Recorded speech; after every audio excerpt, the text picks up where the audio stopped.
Hello အားလုံးပဲမင်္ဂလာပါရှင်ဒီတစ်ခါစုက viral ဖြစ်နေတဲ့ Upuka E Pray and Love movie တွေက Leah Spirit House ကိုတွားကြည့်ခဲ့တာလေးကိုဗီဒီယိုရိုက်ထားဖြစ်ပါတယ်ရှင်အားလုံးပဲ like ပါကြည့်ရှုပေးကြပါအောင်နော်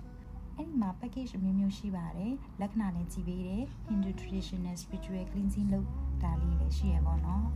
စုကတော့ Hindu traditional spiritual cleansing လေးလုပ်ဖြစ်ခဲ့ပါတယ်တခါမှလည်းမလုပ်ဘူးဆိုတော့လေပြီးတော့July က based on arrival ဖြစ်တဲ့အတွက်ကြောင့်မလို့မနက်9:00 နာရီကနေစပြီးကြုံကန်နံပါတ်လေးတွေနဲ့စပြီးတော့ကျူလို့ရပါတယ်။စုသွားတဲ့နေ့ကအရန်လူများတာကြောင့်မလို့စု9:00 နာရီလောက်တော့စောင့်လိုက်ရတယ်။ဒါပေမဲ့လုံးဝပြင်းစရာမကောင်းပါဘူး။အဲ့ဒီမှာမနက်စာစားရင်ထိုင်ဆောင်နေပြီးတော့ပတ်ဝန်းကျင်ကလည်းတာရတယ်အရင်အေဂျင့်နဲ့အပြင်းပြေ channel မှာလည်းရှောက်ပြီးတော့ကြည့်ရှုလို့ရတယ်။ဒါလည်းတာရတဲ့ agent နဲ့ channel ဝင်ရလဲခြေရတဲ့ကြောင့်မလို့အတင်းဘက်မှာပေါ့နော်။ atmosphere ရလည်းကောင်းတယ်လို့ပြောလို့ရတယ်။ဒါပေမဲ့ချင်းတော့နည်းနည်းကြိုက်မယ်။ချင်းစည်းရောဖြတ်မှုလိုပါမယ်နော်။အကြံပေးတာပါ။ဆိုလည်းရောက်လာတဲ့အခါမှာ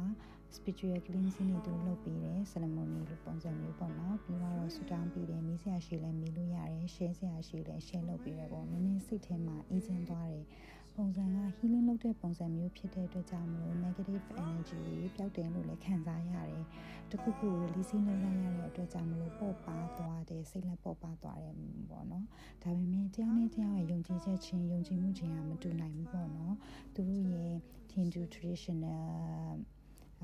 တခုဖြစ်တဲ့အတွက်ကြောင့်မလို့ပေါ့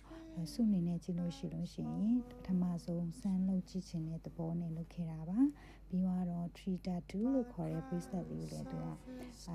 ပြီးတယ်ပေါ့နော်အဲ့ဒါက birth life and death ဆိုတဲ့ balancing ညီတဲ့တဘောတရားနဲ့သူတို့ balance စီအမြဲတမ်းလက်မှာပတ်ထားရတယ်ပေါ့လက်ပတ်လေးပေါ့နော်โอเคစုနေအတူတူ